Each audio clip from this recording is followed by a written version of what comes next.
could see a guy with a bullet wound right in his neck, emotionless, and from there on in, it was just, people just started dropping like flies. It is the deadliest shooting in modern U.S. history. At least 58 people were killed, and more than 500 others were either wounded or injured at a country music concert in Las Vegas last night. Now, just a short time ago, President Trump spoke about the tragedy, saying that it was an act of pure evil. He praised the first responders, and he offered his condolences to the victims and their families.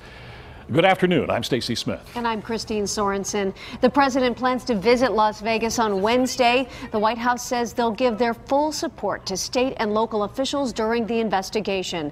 The president has ordered flags at half-staff in honor of the victims.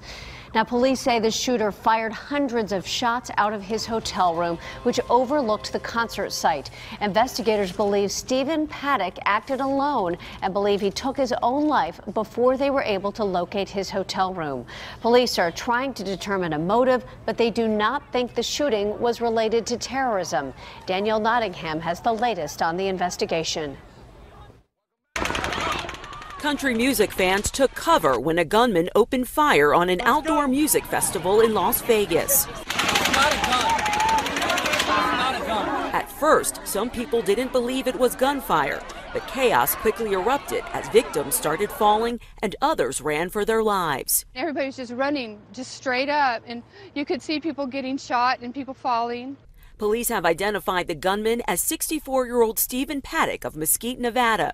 He was perched on the 32nd floor of the Mandalay Bay Resort and Casino on the Vegas Strip and shot down on the crowd of about 20,000. Smoke from the gunfire in the hotel room reportedly set off smoke detectors and led SWAT teams to the suspect. We believe the individual killed himself prior to our entry.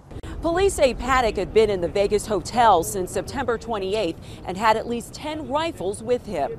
Paddock opened fire as country music star Jason Aldean performed at the end of the Route 91 Harvest Festival.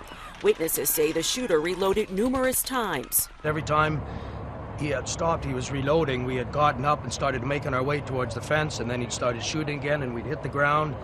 And I must have heard him do it at least 15 times. Paddock's brother has no idea what could have triggered his brother's rampage. I hope someone figures out, because we'd like to know. More than 400 people were taken to hospitals with gunshot wounds and other injuries.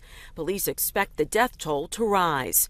Danielle Nottingham, CBS News, Las Vegas, Nevada.